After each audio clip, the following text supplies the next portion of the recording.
If this message spoke to your soul, subscribe to the channel and give this video a like, Chosen One. Your support helps spread this light to others who need it. O uma versão mais curta. Chosen One, if this touched you, subscribe and like the video to help this message reach more souls. Your hair is more than decoration. It is a mantle, a living symbol of your origin, your authority, and your divine calling.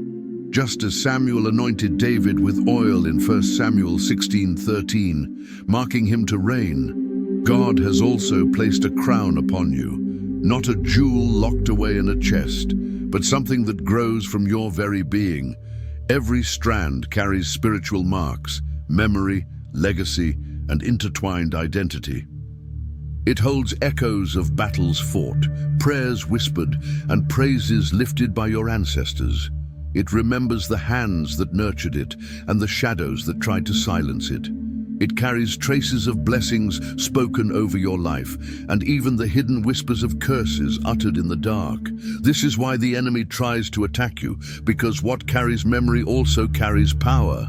In Ezekiel 8:3, the prophet describes being lifted by the Spirit of God by a strand of hair. This is not mere poetry, it is spiritual reality. Your hair is not just aesthetic, it is a divine channel through which body and spirit remain connected. When you neglect it, your energy seems to fade. When you honor it, you feel alive, radiant, and aligned. This is not vanity, it is vitality. Have you noticed that on certain days, you feel dim, disconnected, almost invisible to yourself? Look deeper. Many times, those are the days when your crown is covered by shame, exhaustion, distraction, or spiritual attack. The war over your life is not only in your mind, it is also over your identity, and your crown is the most visible sign of it. This is why kings wear crowns, not merely as ornaments, but as public testimonies of authority. And yet, here you are, walking through life with a crown recognized by heaven, treating it as a detail. But the angels know, the demons know. Your hair declares something to the unseen world. This one belongs to heaven. Michael the archangel did not come to comfort you, but to awaken you. If your crown is neglected, your spiritual authority soon weakens. Heaven has invested too much in you to let you sleep on what truly matters. You have been chosen. You have been crowned, and now the time has come to start living like it. From the very beginning, whether you realized it or not, you were crowned not by men, but by heaven itself. And now heaven is no longer merely inviting you. It is calling you to rise. Heaven is demanding that you live as someone who carries divine authority. Your exhaustion did not come from weakness, but from fighting a war without armor, without visible scars. There were no explosions, no open wounds. It was a silent invasion, a slow erosion of your spirit through subtle things you barely noticed. A cold stare here, a manipulative word there, the sting of being ignored, the weight of envy, the bite of contempt. None of this happened by accident. These were calculated attacks, aimed not at your mind or your heart at first, but at your crown. Your hair. The crown placed by God has absorbed far more than you realize. Every environment you've walked through has left spiritual residue, some hostile, others envious, and your crown has captured it all. You passed through places that smiled on the outside, but boiled on the inside, and without understanding why, you left feeling heavier, dimmer, more insecure. You did not lose your light. It was hidden beneath the debris thrown by the enemy through this quiet war, and that is what makes this battle so dangerous. It doesn't make enough noise to awaken the warrior within you. It's subtle enough to make you blame yourself, but heaven sees everything. In the unseen world, your crown shines like a beacon. Angels recognize it, demons resent it. This is why the enemy acted early, convincing people to mock your appearance, belittle your beauty, and make you doubt who you are. Not with swords, but with seeds planted in silence, growing in the shadows. If he can get you to reject your crown, he can make you surrender your destiny without even noticing. This is why you feel drained even after resting, why you wake up exhausted even after sleep. You have not been lazy, you have been bleeding spiritually. Things you once thought were your fault are now being revealed for what they truly are. Strategic attacks launched in silence, the weight of curses spoken in passing, judgments whispered behind your back, the voice that said, "You are not enough." These voices are now being silenced by the authority of heaven. Chosen one, understand this. Your hair was never just decoration. It is your armor. While many see only strands, heaven sees a shield. Your hair is the first line of defense between your soul and the forces that try to reach you. Every day you walk through a spiritual battlefield. Envy throws looks, jealousy whispers. Environments heavy with resentment press down on you like thick smoke, and your hair, God's gift, functions as a filter, holding back the poison that could pass through and wound your spirit. You didn't realize it, but by neglecting your hair, you left your spiritual shield unguarded. What you thought was vanity was actually a warning. When your hair seems dull or lifeless, it's not just appearance, it's your armor asking for strength. Your hair is both shield and antenna. It senses spiritual shifts, captures signals, and warns your soul of invisible forces. Ignoring it weakens your discernment. This isn't about vanity, it's spiritual strategy. Like Samson, whose strength was tied to his hair, your crown carries a divine covenant. Honoring it restores your power, neglecting it distorts your spiritual frequency.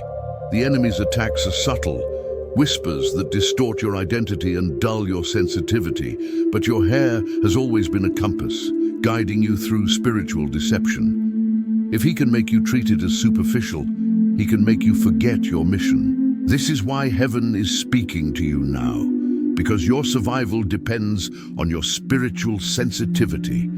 Every time you care for your hair with love, you honor the God who crowned you. But when you reject it, calling it ugly, rebellious, or useless, you repeat the lies the enemy wants you to believe about yourself.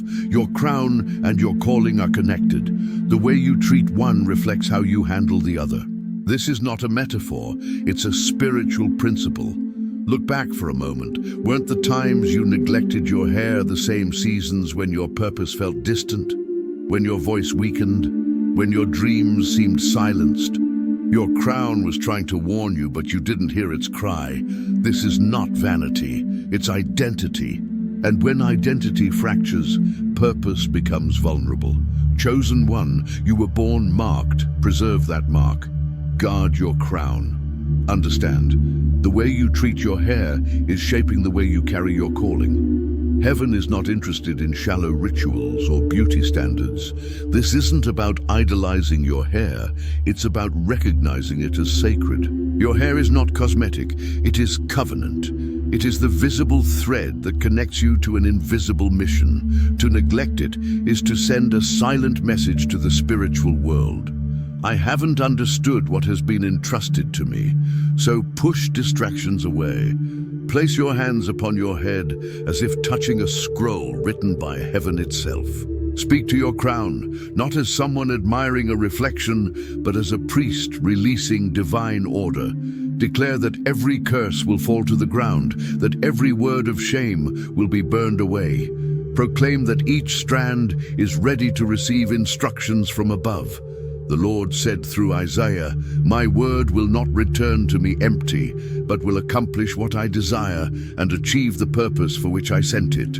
Isaiah 55:11. When you speak to your crown, understand this. You're not just talking to hair, you're activating a spiritual portal, a mantle, a point of divine reception. It carries the memories of what it has endured and responds to what is spoken. What you declare now prepares the ground for what is coming. But pay attention, do not delay. Delay is not just inaction, it becomes fertile ground for destruction. Every second of hesitation gives the enemy space to tighten his grip. You may think you're waiting for the perfect moment, but in the spiritual realm, waiting without obedience is surrender. Delay weakens your protection and nourishes curses that should have died long ago. While you postpone, wounds deepen. While you get distracted, darkness reorganizes. Here's the truth. The enemy doesn't need great victories to bring you down. He only needs to be faster. It's not his noise that empowers him. It's your silence. The exhaustion you've been carrying hasn't always been physical. It was spiritual, rooted in shame and hidden within your crown. But now, as your crown is being purified, old sicknesses are losing power, emotional wounds are beginning to heal, and areas of your life, including your finances, are being restored. What was once locked is now released, relationships restored, doors opened, not by force but by recognition. You are no longer invisible, marked not only with oil but with fire. Your crown is no longer an ornament but a mission, consecrated and sealed by heaven. Your hair is not vanity but spiritual government, carrying divine instructions. The crown on your head is now an altar, sacred, holy and protected. Chains have been broken, shame lifted, and identity restored with purpose. This is your turning point. Your crown is no battlefield but a throne of authority. You were not just restored, you were anointed, consecrated and set apart as one who belongs to heaven. A mantle of divine fire has been placed upon you.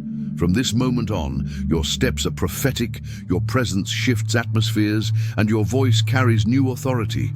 Every strand of your hair stands as living proof that what the enemy tried to destroy, God turned into glory. Chosen one, this is not the time to hide. It is time to rise. You have been crowned and commissioned. Walk as someone watched by heaven, because heaven truly watches. Let this be your moment of clarity, not only of revelation, but of manifestation. Everything spoken here is not symbolic. It is personal and deeply spiritual. In your daily life, treat your crown with reverence. Purify it not only with your hands, but with your words. Bless it as you care for it. Protect it when entering heavy environments. Cover it in prayer.